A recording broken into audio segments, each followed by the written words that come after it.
In this video, I want to talk about the viewer and the importance of it inside Nuke. The viewer is one of the main tools or the big areas while working inside Nuke. The first thing you're going to notice is that it's a space where we can visualize the changes that we have been making to our footage. So from here, by selecting my viewer or selecting my read node and pressing 1 in my keyboard, or for the ICO file transform, select the node, press 1 in your keyboard, and that's how you can jump from one to the other. Now, the viewer also has different inputs. You want to add another input, select the read node, and instead of 1, select 2. And now you can go and swap between 1 and 2. Okay, just by pressing down the keys in your keyboard, 2, 1, 2, 1. Okay, so that's the easy part about the viewer. The other one is the viewer has different information that is quite relevant to us. The very first thing I want you to notice is all the way to the top left corner, it says RGBA. So RGBA, it means these are the channels or the information that this particular script it's displaying in the viewer.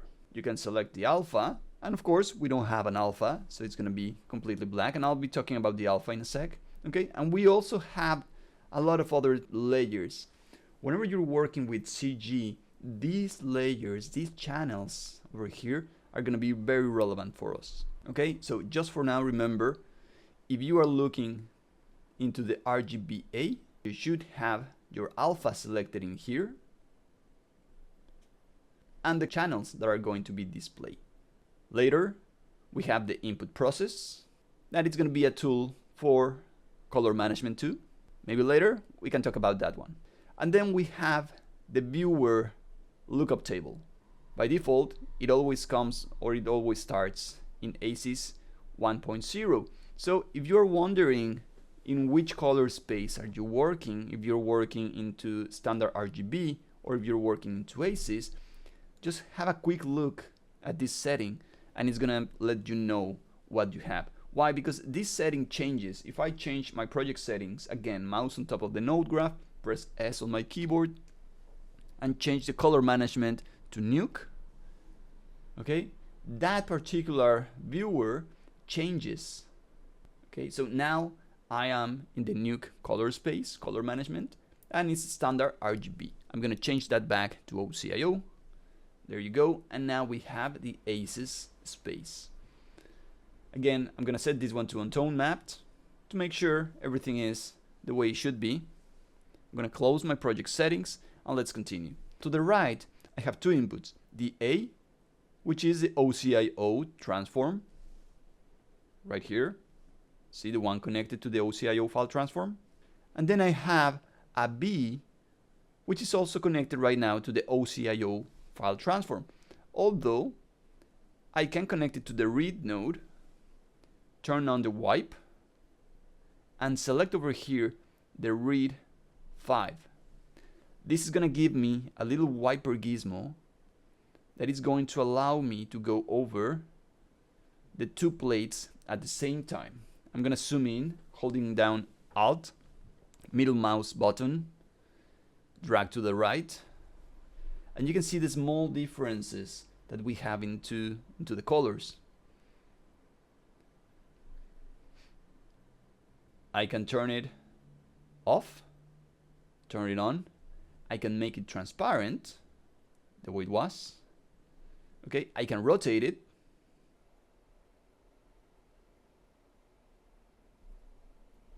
And I can drag it to different zones.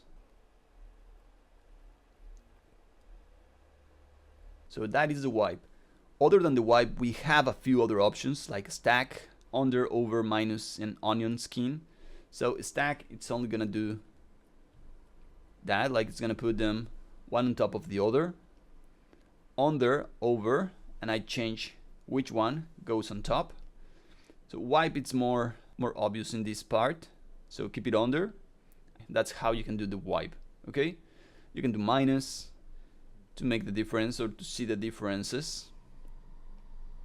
or you can do an onion skin, which is gonna plus both together. Okay, so I'm gonna keep it in under for now, and that's it. There you go. So that is the wipe. You can turn it off by clicking this little button over here in the 16 version, or by typing W on your keyboard. Next, to the right, we have the safety zones. So we have the title save, we have the action save, the format center, and we have the format. All of these are overlays that you can use to plan your composition. We also have boxes. So right now it's set to none. You can set it to lines, and it's gonna just show a couple of white lines. Right now it's a square, but I can go with 4:3, 16 by 9, and different approaches. Okay, and that's only the line. You can go half, so it will shade a little bit darker the areas that we are cropping, or we can go full, completely hide those areas. Okay, again, selecting square and just seeing how it changes and how it will affect my framing. Okay, go back to none, and there you go. Now the next one, it's the warnings for exposure. Okay, so right now, if I go to exposure, I don't have anything that it's completely overexposed. I could add a grade and higher up the gain, and there you see how this warning shows. Okay, it's a zebra pattern, and it's showing you a warning that this is going above 1. Let's get rid of that grade. So I'm gonna keep it in no warnings. A lot of times we can work in proxy mode inside my viewer. So I don't really need to render out a proxy version of my plate. The only thing I need to do is click the proxy button, look at the format right here. And now it goes 1920 by 1080. This doesn't change the format of my plate, it only changes the format of which Nuke is displaying to me through the viewer. Okay, so turn it off, and it's gonna go back to UHD 4K. Now, the other one is the full frame processing. A lot of times, if you press play on the timeline, it's gonna run. Okay, notice the orange line, that's the catch. Okay, so Nuke is catching every single frame in order to be able to play it faster the next time. And there it is at 24 frames per second. Okay, if I move anything, okay, again, it's going lower, and I lost the catch because I got closer to the plate. So I need to wait until it's done, and it's gonna go back to 24 frames per second. So the full frame processing, what it's gonna do is it's going to process and it's going to catch the entire frame. So not only what it's inside the viewer. Okay, so be careful. This process, it's very heavy on the resources. But this way, if you're looking to the animation, for example, for the finger on top of the screen, and we want to keep it playing and get closer, I can do just that, and it will keep the same speed. Okay, so that's a full frame processing. Let's stop that. I'm gonna turn it off. Again, I want to save resources in my computer. Then we have the refresh. So it refreshes by itself every time I move. You can see how the bars, the little bars or lines show up every now and then. So that's a refresh. Then we have our region of interest, or ROI, which is going to allow Nuke to show changes only inside this area. Look at this. If I play now, it's only showing the changes inside this small area. Okay, so again, resources are very important. The ROI is going to allow me to focus only on an area without processing the rest of my plate. turn it off, and everything catches up. Now we have the pause.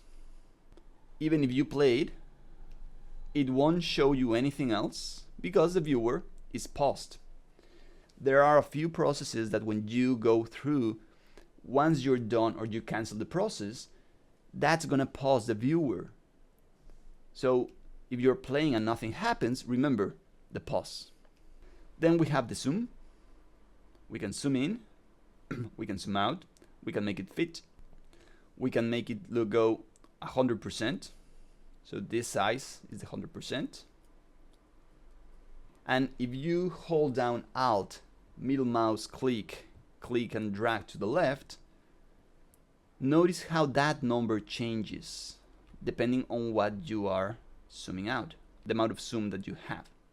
So other than the proxy mode, we also have the resolution of it.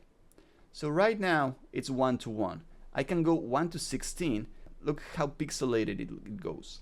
So sometimes whenever you're rotoing something, you don't need to be completely 1:1.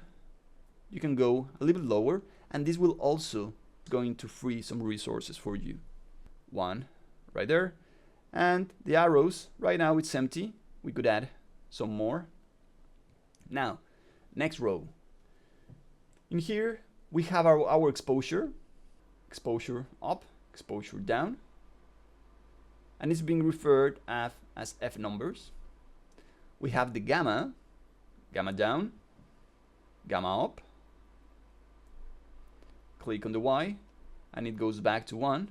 And then we have the saturation, desaturate completely or a lot of saturation from the viewer. This one is pretty useful whenever you're trying to color grade your shot. We have the selection, rectangular selection, ellipse selection, lasso selection, and we have different cameras too.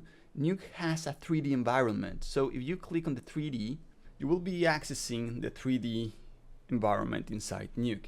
In order to navigate through the 3D environment, you need to hold down the Alt key in your keyboard, and then by using the 3 buttons in your mouse, the left mouse button will pan, middle mouse button, you will zoom out and zoom in, and the right mouse button will help you to orbit around the scene. Other cameras that we have access to are the orthographic cameras inside the 3D environment. The left side view, the top view, the bottom view, the front view, and the back view.